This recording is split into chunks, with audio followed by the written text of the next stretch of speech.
दोस्तों स्वागत है आपका बिहार न्यूज़ में। दोस्तों मैं हूं फिरदौस गनी और आप देख रहे हैं केडीवी लाइव।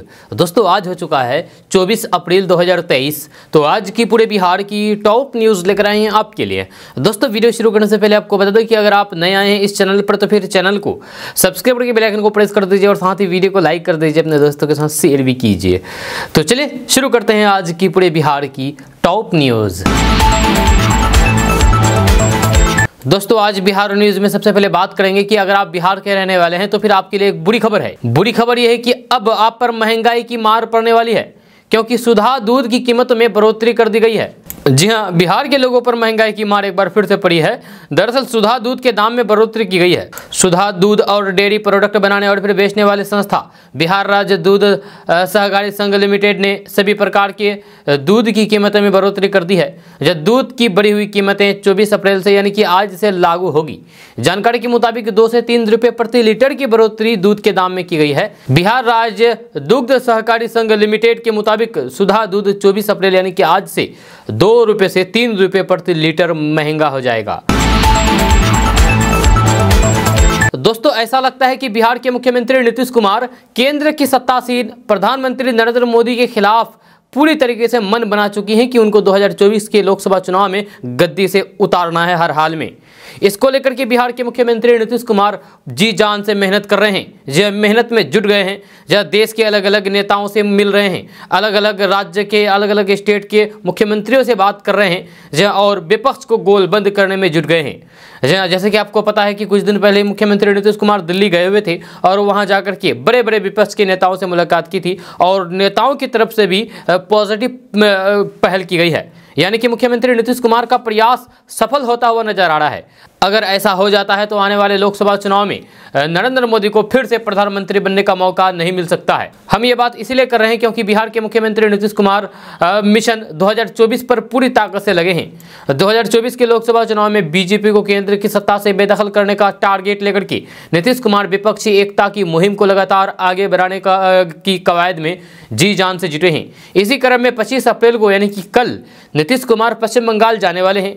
जहां नीतीश कुमार पश्चिम बंगाल की मुख्यमंत्री ममता बनर्जी से विपक्षी एकता की रणनीति पर विचार विमर्श करेंगे। लेकिन बड़ा सवाल यह है कि ममता दीदी बंगाल में विपक्ष एकता होने देगी। अगर ममता दीदी की तरफ से पॉजिटिव रुख आ जाती है तो फिर ये काम बहुत ही आसान हो जाएगा। जी हाँ, आपको बता दूं कि दिल्ली से सेट करने के बाद नीतीश कुमार पश्चिम बंगाल का रुख करने वाले हैं। कल 25 अप्रैल को मुख्यमंत्री नीतीश कुमार मिशन 2024 पर पश्चिम बंगाल जाएंगे। वहां मुख्यमंत्री ममता बनर्जी से मुलाकात करके विपक्षी एकता की मुहिम को आगे बढ़ाने की बात करेंगे। लेकिन यह कहना मुश्किल है कि नीतीश कुमार अपनी मुहिम में कितनी सफलता हासिल कर पाएंगे। हालांकि प्रयास जारी है और पॉजिटिव रुख भी सामने आ रही है। दोस्तों मनीष कश्यप को लेकर के एक बड़ी खबर सामने आ रही है। मनीष कश्यप को एक बहुत बड़ी राहत दी है। कोर्ट की तरफ से मनीष कश्यप को, यूट्यूबर मनीष कश्यप को राहत देने वाला फैसला सुनाया है। जी आपको बता दूं कि तमिलनाडु प्रकरण में गिरफ्तार बिहार के यूट्यूबर मनीष कश्यप ने राहत के लिए सुप्रीम कोर्ट में जो याचिका दायर की थी उस पर सुनवाई शुक्रवार को की गई। इस दौरान बिहार और तमिलनाडु में दर्ज सभी FIR को क्लब करने और NSA लगाए जाने के मामले को भी दोनों पक्ष की ओर से सुना गया। मनीष कश्यप पर लगे NSA मामले पर तमिलनाडु सरकार को नोटिस भेजा गया है और पूछा गया है कि इस मामले में NSA लगाने का आधार क्या है, क्या आधार है। सुप्रीम कोर्ट ने इस पर नाराजगी जाहिर की है। जब NSA लगाए जाने की वजह तमिलनाडु सरकार की ओर से पेश वकील कपिल सिब्बल से पूछा गया तो फिर उन्होंने कहा कि सोशल मीडिया पर मनीष कश्यप के 60 लाख फॉलोअर्स हैं और फर्जी वीडियो डालने से प्रवासी मजदूरों में डर फैल गया। ये कोई पत्रकार नहीं है और फर्जी वीडियो राजनीतिक मकसद से डाले गए हैं। मनीष कश्यप की ओर से पेश वकील सिद्धार्थ दवे ने कहा कि याचिकाकर्ता बिहार का रहने वाला है और सभी FIR को एक साथ जोड़ करके वही सुनवाई होनी चाहिए। इस पर तमिलनाडु सरकार का पक्ष रख रहे वकील कपिल सिब्बल ने FIR को एक साथ जोड़ने का विरोध करते हुए कहा कि FIR विभिन्न धाराओं में दर्ज किया गया है। FIR एक जगह नहीं हो सकती है। लेकिन सुप्रीम कोर्ट ने यह फैसला सुना दिया है कि जितने भी FIR किया गया है अलग अलग कोर्ट में अलग अलग जगह पर, तो उन सभी FIR को एक ही कोर्ट में सुनवाई की जाए। ये फैसला दिया है जिससे मनीष कश्यप को काफ़ी ज़्यादा राहत मिली है। नहीं तो मनीष कश्यप पर देश के अलग अलग कोर्टों में FIR दर्ज किया गया था। जहाँ अगर अलग अलग कोर्टों में उसकी सुनवाई होती तो फिर मनीष कश्यप को काफ़ी ज़्यादा दिक्कत और परेशानी होती। लेकिन अब मनीष कश्यप के लिए राहत देने वाली बात यह है कि मनीष कश्यप पर जितने भी FIR हुआ है अब सभी FIR एक ही कोर्ट में सुना जाएगा। दोस्तों बात करेंगे कि एआईएमआईएम के पूर्व विधायक कमरुल हुदा ने शुक्रवार को राष्ट्रीय जनता दल की सदस्यता ग्रहण कर ली है, यानी कि आरजेडी की सदस्यता ग्रहण कर ली है। राजद के मंत्री शाहनवाज आलम ने सदस्यता दिलवाई है। इस दौरान कमरुल हुदा के सैकड़ों समर्थकों ने भी राजद की सदस्यता ग्रहण की है। इस मौके पर पूर्व विधायक कमरुल हुदा ने कहा कि सीमांचल का विकास राजद ही कर सकता है, ना कि असदुद्दीन ओवैसी। जब पूर्व विधायक का कहना था कि इसीलिए उन्होंने समर्थकों और शुभ चिंतकों की मांग पर राजद की सदस्यता ग्रहण की है। साथ ही उन्होंने एआईएमआईएम के प्रदेश अध्यक्ष अख्तरुल ईमान पर भी जमकर के निशाना साधा है। शाहनवाज आलम ने कहा कि आगामी चुनाव में पार्टी का जनाधिकार और मजबूत होगा। वहीं पर एमआईएम को छोड़कर के आरजेडी का दामन थामने वाले कमरुल हुदा ने कहा है कि सीमांचल का विकास राजद ही कर सकता है, ना कि असदुद्दीन ओवैसी। इसीलिए मैंने अपने समर्थकों को और फिर शुभ चिंतकों की मांग पर राष्ट्रीय जनता दल की सदस्यता ग्रहण की है। दोस्तों बात करते हैं कि बिहार बीजेपी के प्रदेश अध्यक्ष सम्राट चौधरी ने एक बड़ा ही विवादित बयान दिया है। सम्राट चौधरी ने कहा है कि नीतीश कुमार को राजनीतिक रूप से मिट्टी में मिला देंगे। इस बयान पर अब पूरे बिहार में राजनीति गर्मा गई है। इस बयान पर मुख्यमंत्री नीतीश कुमार का जवाब भी सामने आ गया है। जब मुख्यमंत्री नीतीश कुमार ने बीजेपी के प्रदेश अध्यक्ष सम्राट चौधरी के बयान पर कहा है कि ऐसा है तो फिर मिट्टी में मिला दे मुझे। फिर नीतीश कुमार ने कहा है कि बताइए, इस तरह की भाषा का इस्तेमाल मेरे लिए किया जा रहा है, उनको बुद्धि नहीं है, मन बुद्धि है। सम्राट चौधरी, ये कहना है नीतीश कुमार का। नीतीश कुमार ने कहा है कि ये सब जो लोग बोलते हैं उसका कोई मतलब है क्या? हम कभी भी इस तरह की बातें बोलते हैं? बिल्कुल नहीं बोलते हैं। ऐसा बात कोई करता है तो फिर समझ जाइए कि बुद्धि नहीं है। जो मन करे बोले और फिर जहां करना है वहां कर दो, जो इच्छा है करो। सीएम नीतीश कुमार ने कहा है कि अटल बिहारी वाजपेयी के हम लोग कितने बड़े प्रशंसक रहे हैं। सीएम नीतीश कुमार ने रविवार को वीर कुंवर सिंह के विजय उत्सव पर कहा है कि हम लोगों ने बिहार में वीर कुंवर सिंह के लिए बहुत काम किया है। वहीं सीएम नीतीश कुमार ने ममता बनर्जी से होने वाली मुलाकात के सवाल पर कहा है कि ये सब अभी मत पूछिए, जब हम लोग मुलाकात कर लेंगे, सब चीज कर लेंगे, तब फिर आप लोग पूछेगा। सीएम नीतीश कुमार ने कहा है कि हम तो सभी विपक्षी दलों को एकजुट करने में लगे हैं। जब हम अपने लिए कुछ नहीं चाहते हैं, जब भी मिलने के लिए कहते हैं तो फिर हमारी कोई भी अपनी इच्छा नहीं होती है। हम देश के हित में सोचते हैं। आजकल जो कुछ हो रहा है वे लोग पूरे देश के इतिहास को बदलने में लगा हुआ है। जब हम चाहते हैं कि देश सुरक्षित रहे, आज़ादी की लड़ाई नई पीढ़ी को मालूम होनी चाहिए, और कुछ लोग आजकल जो सब कुछ बदल देना चाहते हैं, इतिहास बदल देना चाहते हैं, ये लोग कभी सफल नहीं होंगे। दोस्तों बात करते हैं कि कांग्रेस के सस्पेंडेड सांसद राहुल गांधी ने बीते शाम अपना सरकारी बंगला खाली कर दिया। उन्होंने 12 तुगलक लेन बंगले की चाबी अधिकारियों को सौंप दी। राहुल गांधी यहां बीते 19 साल से इस घर पर रह रहे थे। जब बंगला खाली करने के बाद राहुल गांधी ने कहा है कि मैंने सच बोलने की कीमत चुकाई है। जब उन्होंने बंगला खाली करने के बाद कहा कि हिंदुस्तान की जनता ने उन्हें ये घर दिया था जहां वे 19 साल से रह रहे थे। वहीं अब राहुल गांधी के बंगला खाली करने वाले प्रकरण में राजद सुप्रीमो लालू प्रसाद यादव की भी एंट्री हुई है। उन्होंने कहा कि राहुल गांधी को इसको लेकर के आरटीआई करना चाहिए और जवाब मांगना चाहिए। जी हां, राजद सुप्रीमो लालू प्रसाद यादव ने ट्वीट करते हुए लिखा है कि कल कांग्रेस नेता राहुल गांधी ने अपने 12 तुगलक लेन वाली घर खाली करके चाबी सौंप दी है। अब राहुल गांधी जी को और फिर कांग्रेस के अन्य नेताओं को सबसे पहले लोकसभा सचिवालय और फिर निर्माण भवन में आरटीआई लगाना चाहिए कि कितने भाजपाई नेता बिना पद के लुटियंस बंगला में रह रहे हैं, और फिर सरकार से पूछना चाहिए कि जनता को घूम घूम करके बताना चाहिए कि ये किस हैसियत से रह रहे हैं। हालांकि ये ट्वीट लालू प्रसाद यादव के आधिकारिक ट्विटर अकाउंट से नहीं किया गया है, बल्कि एक पैरोडी अकाउंट से ट्वीट किया गया है। आपको बता दूं कि राहुल गांधी की लोकसभा सदस्यता चले जाने के बाद उनको अपना बंगला खाली करना पड़ा है।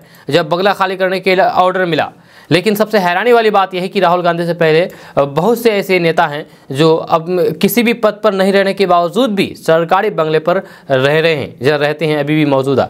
जो उनमें से एक है लाल कृष्ण आडवाणी, मुरली मनोहर जोशी समेत कई नेता हैं जो अभी भी सरकारी बंगले पर रहते हैं, लेकिन वो किसी भी पद पर नहीं है। ये सीधा सीधा मोदी सरकार का कारनामा है। जी हाँ, मोदी सरकार चाहे जिसको चाहे रखे, जिसको चाहे हटा दे। दोस्तों बात करते हैं कि पटना में अलविदा की नमाज के दौरान मुस्लिम समुदाय के लोगों द्वारा माफिया डॉन अतीक अहमद के समर्थन में हुई नारेबाजी को लेकर के राजनीति तेज हो गई है।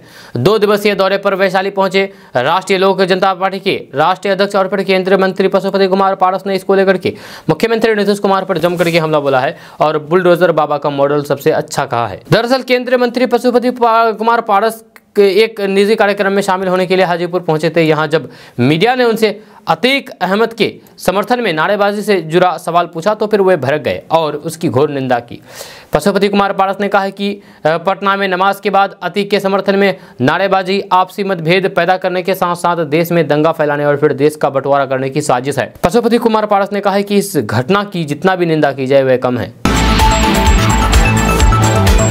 दोस्तों, बिहार के हाजीपुर पहुंचे बिहार के उप मुख्यमंत्री तेजस्वी यादव ने कहा है कि मुस्लिम और यादव की नहीं बल्कि आरजेडी A to Z की पार्टी है। डिप्टी सीएम तेजस्वी यादव ने कहा है कि चौरासिया समाज आगे बढ़े जब सभी लोग आगे बढ़े। उन्होंने कहा है कि अगर मुझे भी समाज में योगदान देना होगा तो फिर देंगे। डिप्टी सीएम तेजस्वी यादव ने कहा है कि बिहार में कोई भी चौरासिया समाज के साथ गड़बड़ करेगा तो फिर हम उसके साथ हैं, उसको मदद मिलेगा। जब मंच को संबोधित करते हुए बिहार के उप मुख्यमंत्री तेजस्वी यादव ने कहा है कि कुछ लोग ये टैग लगा देते हैं कि राष्ट्रीय जनता दल यानी कि आरजेडी सिर्फ मुसलमान और यादव की पार्टी है, लेकिन हम ये कहना चाहते हैं कि हम लोग युवा हैं और सभी को लेकर के चलना है।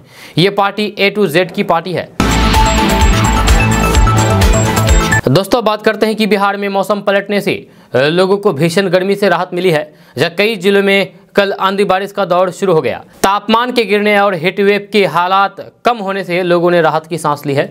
जब मौसम विभाग के मुताबिक बिहार में अगले 5 दिनों तक आंधी बारिश और ठंड का अलर्ट जारी किया गया है। मौसम विभाग के ताज़ा पूर्वानुमान के मुताबिक आज उत्तर पूर्व, पूर्वी और फिर दक्षिण पूर्व पश्चिम बिहार के अधिकतर जिलों में तेज हवाओं के साथ हल्की बारिश की आशंका है। कल सीतामढ़ी, शिवहर, मुजफ्फरपुर, मधुबनी, दरभंगा, वैशाली और समस्तीपुर जिले को छोड़कर के पूरे बिहार में मौसम खराब रहने के आसार हैं। आपको बता दूं कि आज आंधी तूफान और बारिश का सिलसिला तेज हो जाएगा। इस दौरान पूरे बिहार में मौसम खराब रहने की आशंका है। आज वैशाली, मुजफ्फरपुर, भोजपुर, पूर्णिया, किशनगंज समेत 21 जिलों में आंधी तूफान, बिजली और बारिश का ऑरेंज अलर्ट जारी किया गया है। बिहार में आंधी बारिश का सिलसिला 26 अप्रैल तक जारी रहने की संभावना है। इस दौरान तापमान में गिरावट आने की भी आसार है। जब लोगों को तूफान और आकाशीय बिजली से सचेत रहने की चेतावनी दी गई है। अगले 5 दिनों तक बिहार में हीट वेव चलने की संभावना बिल्कुल ना के बराबर है।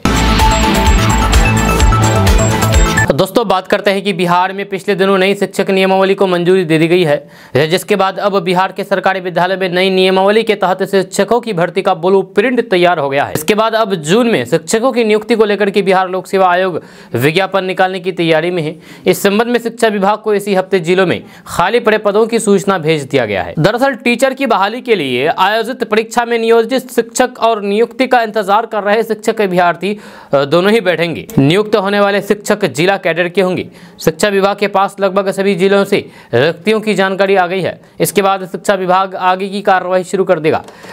इस क्रम में पदों में नए मानकों के अनुरूप आवश्यक बदलाव किया जाएगा। इसके बाद शिक्षा विभाग रिक्तियों को अंतिम रूप देकर के नियुक्ति के लिए अधिसूचना बीपीएससी को भेज देगा। इसी आधार पर बीपीएससी नियुक्ति के लिए वैकेंसी निकालेगी। बताया जा रहा है कि बिहार में 2 लाख से अधिक शिक्षकों की बहाली को लेकर के मंथन चल रहा है। इसको लेकर के शिक्षा विभाग के आला अधिकारी बीपीएससी के साथ बैठक भी कर चुके हैं। इसमें नियुक्ति की पूरी प्रक्रिया को समझा गया है।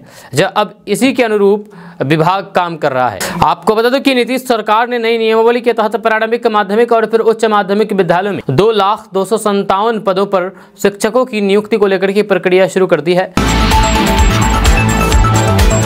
दोस्तों, बात करते हैं कि बिहार की राजनीति उपेंद्र कुशवाहा की दिल्ली में केंद्रीय गृह मंत्री अमित शाह से मुलाकात के बाद गर्म है। जब उपेंद्र कुशवाहा ने मुख्यमंत्री नीतीश कुमार के खिलाफ आक्रामक रुख अख्तियार करते हुए बड़ा दावा किया है। उन्होंने कहा है कि जदयू के कई बड़े नेता दूसरे दलों के संपर्क में हैं। जदयू डूबती हुई नाव है, जब कई नेता हमारे साथ भी आना चाहते हैं। भगदड़ मचेगी तो फिर जदयू में कोई नहीं बचेगा। आपको बता दें कि हाल ही में उपेंद्र कुशवाहा ने जदयू से अलग होकर के राष्ट्रीय लोक समता पार्टी बनाया है। जब उपेंद्र कुशवाहा ने दावा करते हुए जदयू पर पलटवार कर दिया है। जदयू प्रवक्ता नीरज कुमार ने कुशवाहा को ललकारते हुए कहा है कि हिम्मत है तो फिर जदयू को तोड़ करके दिखाएं। उपेंद्र कुशवाहा किसी अभियान में लगे हैं, अगर सफल होंगे तो फिर उन्हें मोदी और अमित शाह का आशीर्वाद मिलेगा। मुख्यमंत्री नीतीश कुमार ने उपेंद्र कुशवाहा को बहुत कुछ कह दिया है।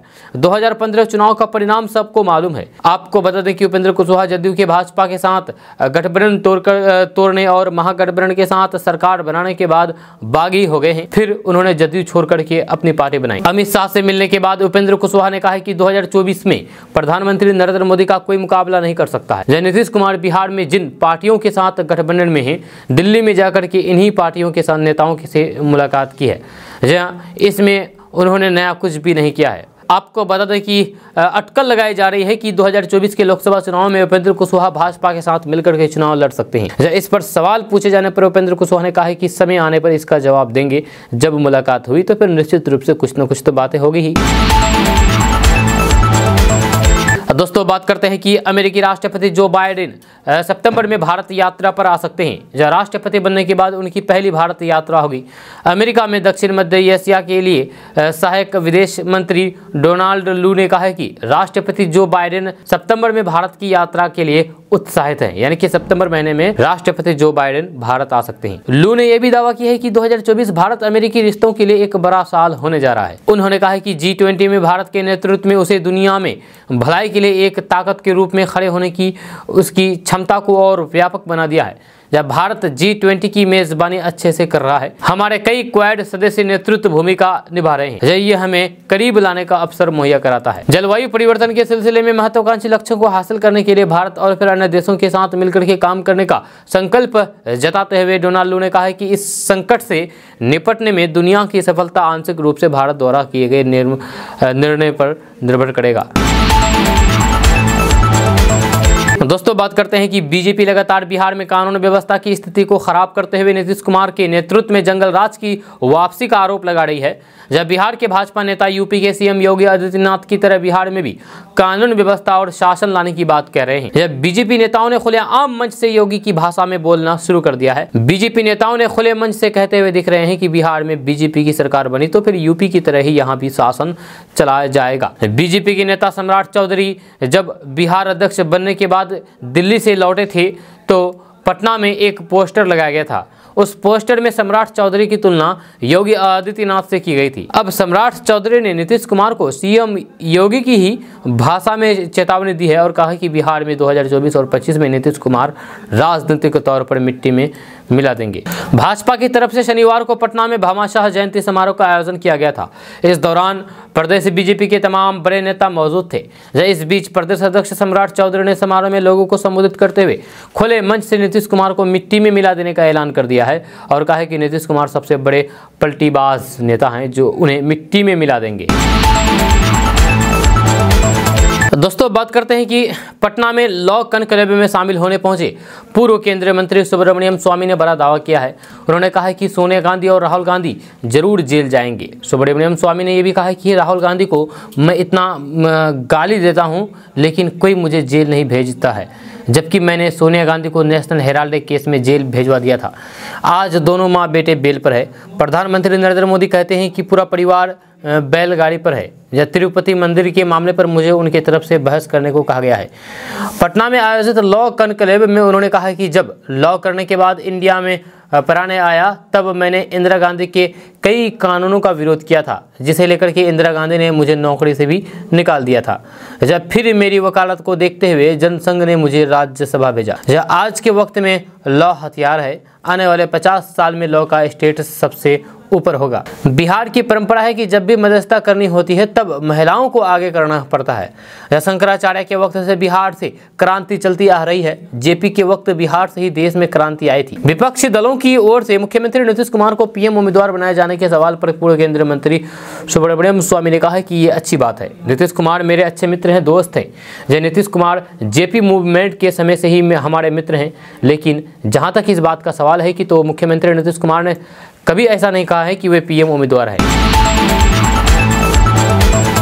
दोस्तों बात करते हैं कि बिहार में अपराधियों के अंदर से पुलिस प्रशासन का खौफ कम होता नजर आ रहा है। बिहार के अंदर शायद ही कोई ऐसा दिन गुजरता हो जिस दिन कहीं ना कहीं हत्या, लूट, छिनतई की खबरें निकल करके सामने ना आती हो और केडीबी लाइव के द्वारा आपको ना बताई जाती हो।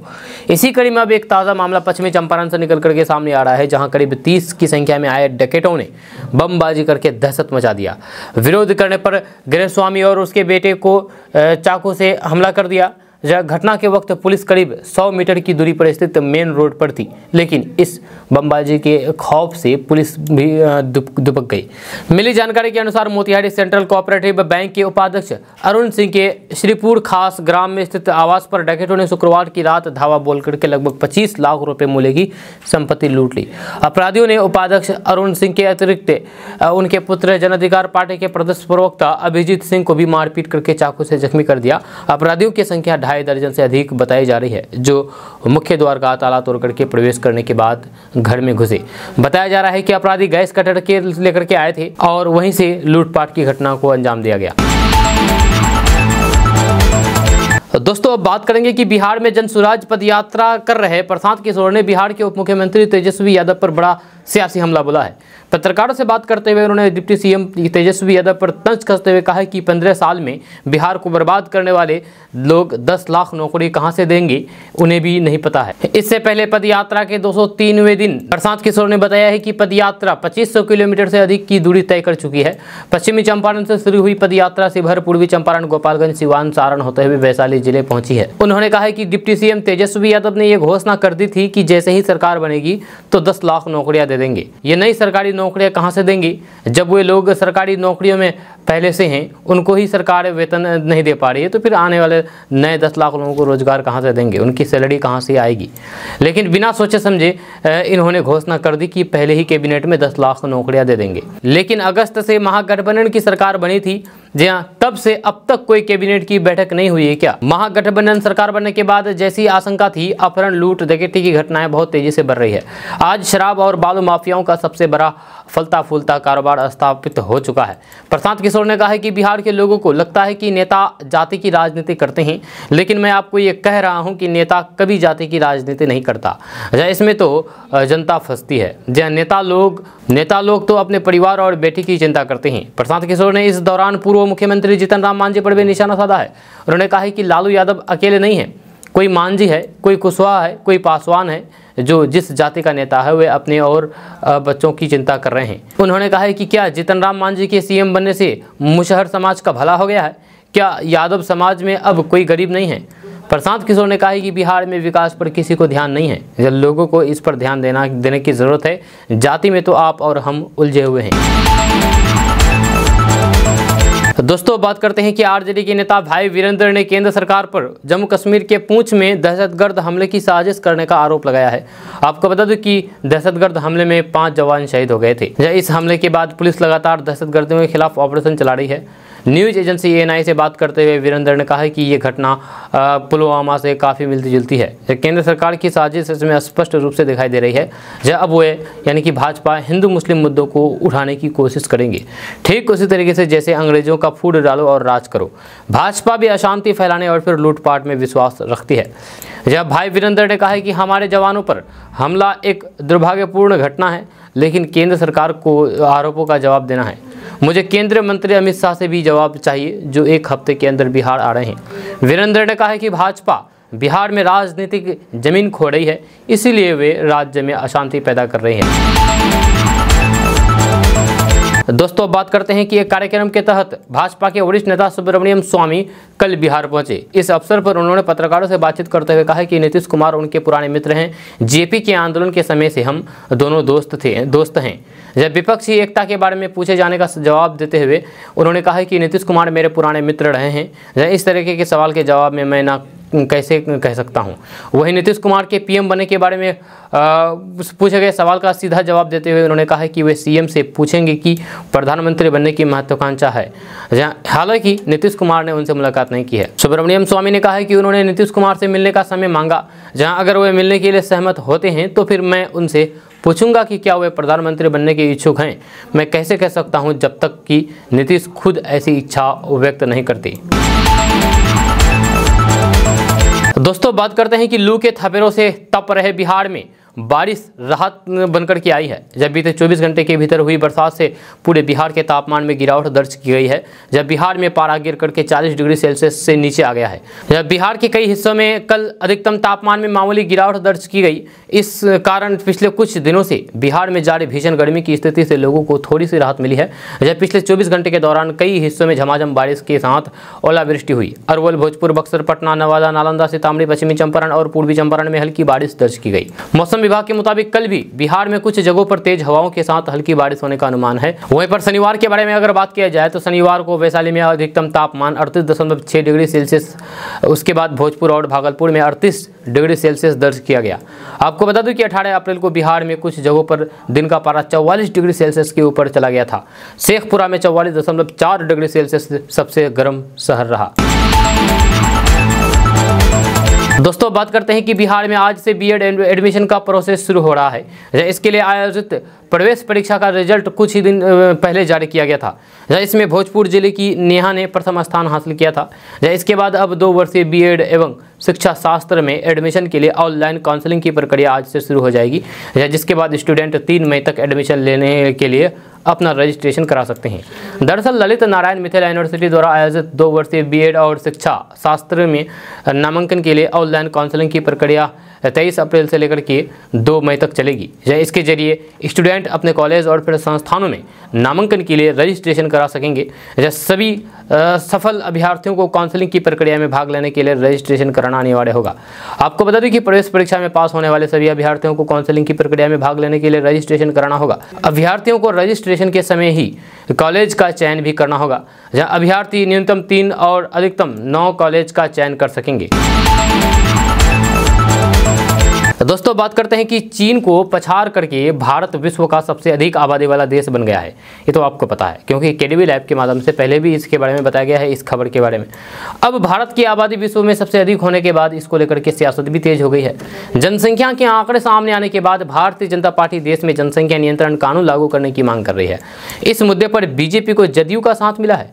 जदयू ने कहा है कि उसे जनसंख्या नियंत्रण कानून से कोई दिक्कत नहीं है, लेकिन उसने उसके लिए एक शर्त रख दी है। जदयू के वरिष्ठ नेता केसी त्यागी ने कहा है कि उनकी पार्टी को जनसंख्या नियंत्रण कानून से कोई एतराज नहीं है। केसी त्यागी ने कहा है कि जदयू और मुख्यमंत्री नीतीश कुमार बढ़ती आबादी पर पहले ही चिंता जता चुके हैं। उन्होंने कहा है कि केंद्र सरकार अगर जनसंख्या नियंत्रण कानून बनाना चाहती है तो फिर जरूर बनाए, लेकिन उसके लिए उसे सभी राजनीतिक दलों से इसके लिए समर्थन लेना होगा।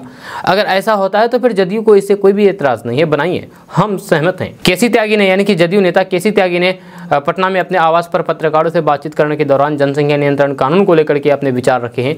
केसी त्यागी ने कहा है कि बिना कानून बनाए सिर्फ प्रचार प्रसार करने से भी आबादी घटेगी।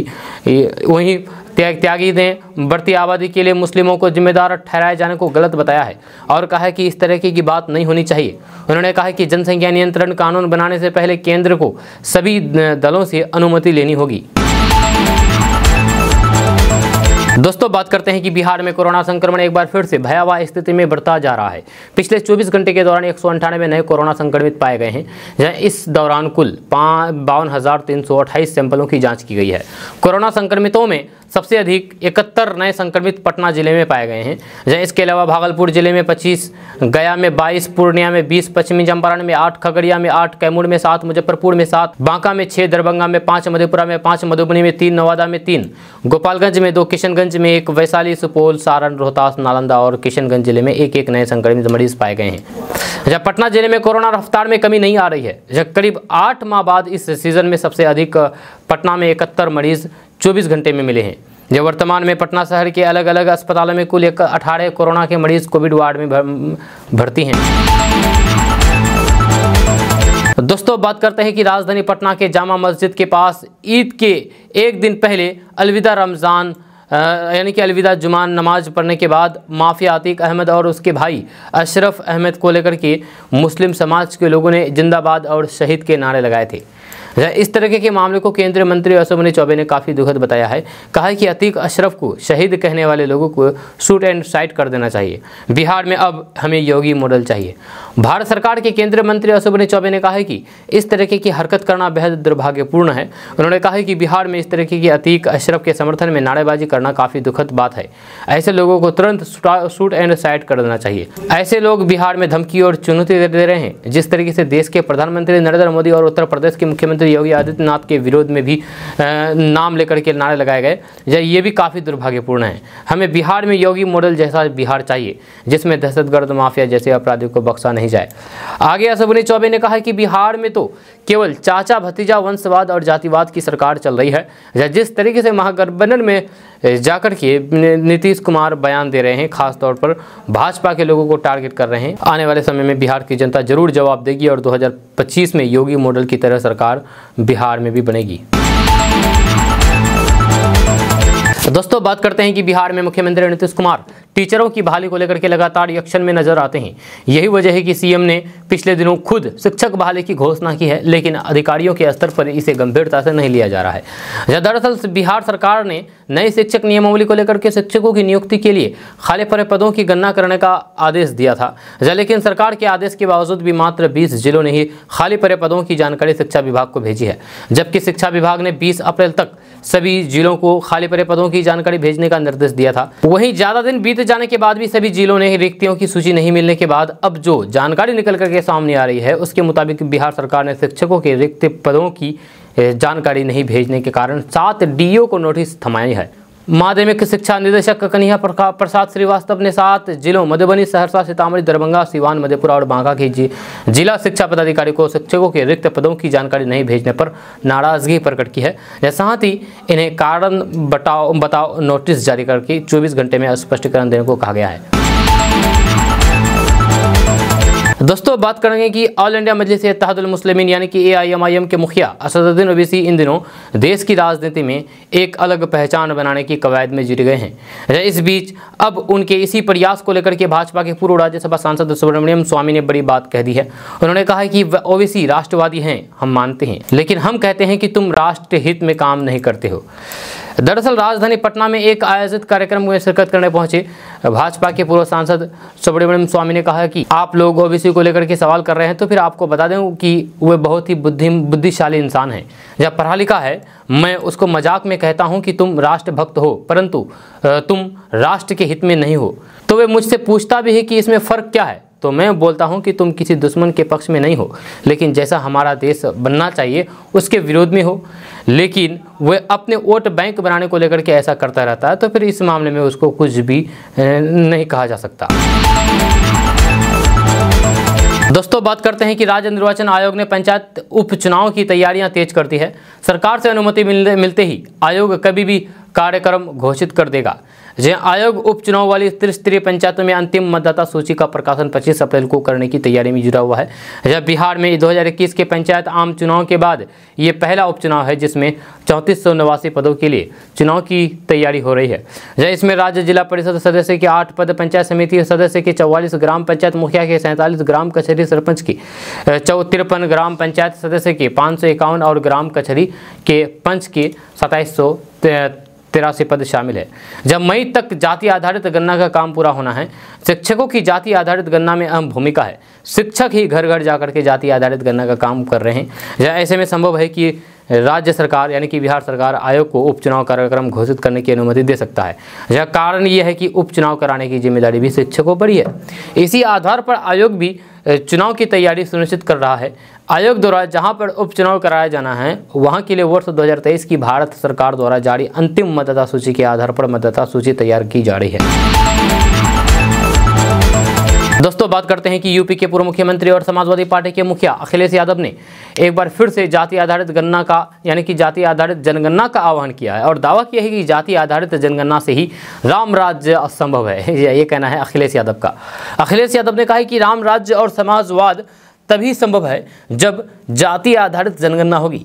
जाति आधारित जनगणना से ही सबका साथ सबका विकास होगा। ये भाईचारा लाएगा, भेदभाव समाप्त करेगा और लोकतंत्र को मजबूत करेगा। पड़ोसी राज्य बिहार जाति आधारित जनगणना के दूसरे चरण से गुजर रहा है। ऐसे में देश के सबसे अधिक आबादी वाले राज्य के पूर्व मुख्यमंत्री जाति आधारित जनगणना की मांग कर रहे हैं, यानी कि अखिलेश यादव। दोस्तों बात करते हैं कि खेती बाड़ी में रासायनिक खाद की उर्वरता से भूमि की उर्वरता पर बेहद बुरा असर पड़ रहा है। इसी वजह से सरकारें किसानों को खेती में रासायनिक उर्वरक की जगह जैविक खाद का इस्तेमाल करने की सलाह दे रहे हैं। बिहार सरकार ने किसानों को जैविक खेती अपनाने पर आर्थिक मदद देने का भी ऐलान किया है। जब बिहार कृषि विभाग के अनुसार जैविक खेती करने वाले किसानों को 65,000 रुपये प्रति एकड़ दिए जाएंगे। किसानों को ये राशि जैविक प्रोत्साहन योजना के तहत प्रदान किया जाएगा। इस राशि को पाने के लिए किसानों के पास 2.5 एकड़ भूमि होना चाहिए। 2.5 एकड़ जमीन पर किसानों को कुल 16,250 रुपये की प्रोत्साहन राशि मिलेगी। इसके लिए किसानों को बिहार कृषि विभाग की वेबसाइट पर जाकर के अप्लाई करना होगा। या किसी भी प्रकार की जानकारी के लिए टोल फ्री नंबर 1800 180 1551 पर भी कॉल करके सहायता प्राप्त की जा सकती है। आपको बता दें कि रासायनिक और फिर जैविक खेती में बड़ा अंतर का खर्च आता है। यदि 1 एकड़ खेती रासायनिक रूप से की जाए तो फिर खर्च 30,000 रुपये प्रति एकड़ तक होता है। वहीं जैविक खेती में मात्र 5,000 में काम हो जाता है। वहीं यदि कमाई की बात की जाए तो फिर रासायनिक की तुलना में जैविक में 20% से ज़्यादा मुनाफा होता है। वहीं जैविक खेती का माल बेचने में आसानी होती है और फिर बड़ी तादाद में उसके खरीदार भी मिलते हैं। दोस्तों बात करते हैं कि ऑल इंडिया मजलिस इत्तेहादुल मुस्लिमीन के मुखिया यानी कि AIMIM के सांसद असदुद्दीन ओवैसी पर केंद्रीय मंत्री गिरिराज सिंह ने पलटवार किया है। उनका कहना है कि ओवैसी देश में दहशतगर्द पैदा कर रहे हैं और वे देश को एक इस्लामिक स्टेट बनाना चाहते हैं। दरअसल 21 अप्रैल को ओवैसी ने अतीक अहमद खान पर बयान दिया था और हमलावरों को दहशतगर्द कहा था। गिरिराज सिंह ने AIMIM के चीफ को लेकर के दिए बयान में कहा है कि ओवैसी देश में दहशतगर्द पैदा कर रहे हैं। ओवैसी जब भी बोलते हैं जहर उगलते हैं, देश को बांटने वाली बात करते हैं, अपना घर क्यों नहीं देखते हैं। जब उनका भाई कहता है कि 15 मिनट के लिए पुलिस हटाया जाए तो फिर देश के हिंदुओं को बता दूंगा। आपको बता दूं कि असदुद्दीन ओवैसी ने कहा था कि उनको यानी कि अतीक अहमद और उसके भाई को के साथ जो घटना हुई है, उनके साथ जो ये कुकर्म किया है, वे मशहूर होना चाहते थे। दोस्तों आज का न्यूज़ बस तक। कैसा लगा नीचे कमेंट बॉक्स में कमेंट करके जरूर बताइएगा। अगर आप नए आए हैं इस चैनल पर तो फिर चैनल को सब्सक्राइब करके बेल आइकन को प्रेस कर दीजिए और साथ ही वीडियो को लाइक कर दीजिए, अपने दोस्तों के साथ शेयर भी कीजिए। तो चलिए मिलते हैं फिर नेक्स्ट वीडियो के साथ, तब तक के लिए जय हिंद जय बिहार।